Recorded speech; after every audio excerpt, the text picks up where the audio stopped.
Okay, so foodies, we're now going to get our yeast in there.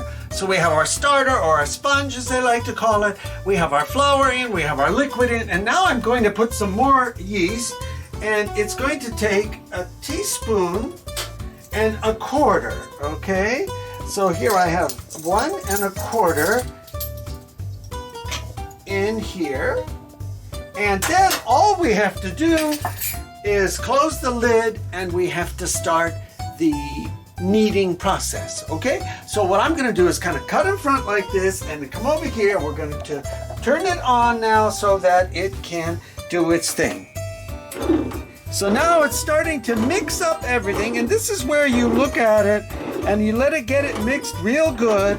And then what we're going to do as it gets mixed is keep an eye on it to see if we need a little more wetness or we need a little more dryness, which is the flour. Okay? All right, and that's basically what we have here. And